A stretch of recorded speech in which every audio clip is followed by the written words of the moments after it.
ఏపీలో ఇటీవల జరిగిన ఎన్నికల్లో జనసేన పార్టీ అధినేత పవన్ కళ్యాణ్ అఖండ విజయం సాధించారు.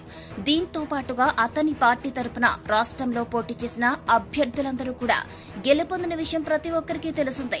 అయితే డిప్యూటీ సీఎం మంత్రిగా బాధ్యతలు స్వీకరించిన పవన్ కళ్యాణ్ తనకు కేటాయించిన శాఖలకు సంబంధించిన అధికారులతో సమావేశాలు నిర్వహిస్తూ బిజీగా గడుపుతున్నారు.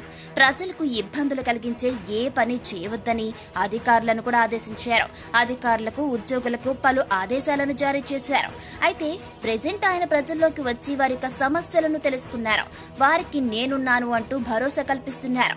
సత్వరమే వారి సమస్యలు పరిష్కారమయ్యేలా చూస్తానని హామీ ఇస్తున్నారు. అయితే నిన్న మధ్యాహ్నం అసెంబ్లీ నుంచి తిరిగి మంగళగిరి పార్టీ కేంద్ర కార్యాలయానికి వచ్చిన సందర్భంలో వివిధ ప్రాంతాల నుంచి తమ బాధలు చెప్పుకునేందుకు వచ్చిన వారిని డిప్యూటీ సీఎం పవన్ కళ్యాణ్ చూశారు. వెంటనే కాన్వాయ్ ఆపి మరీ ఆఫీస్ ముందు కుర్చీలు వేసుకుని బాధితులతో మాట్లాడి అర్జీలు తీసుకున్నారు.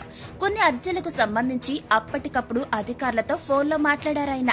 వారి సమస్యలకు త్వరగా పరిష్కారం చూపాలంటూ అధికారులను ఆదేశించారు. దీంతో పవన్ కళ్యాణ్ చేసిన పనికి వారంతా కృతజ్ఞతలు తెలిపారు. అయితే జనసేన అభిమానులు పవన్ ఫ్యాన్స్ మాత్రం మినిస్టర్ సబ్ యాక్షన్ షురూ చేశారంటూ కామెంట్లు చేస్తున్నారు. మినిస్టర్ పవన్ కళ్యాణ్ ప్రజా దర్బార్ తెరిచారంటూ జనసేన అఫీషియల్ ట్విట్టర్ అకౌంట్ కూడా ఓ ప్రత్యేక వీడియోను పోస్ట్ చేసింది.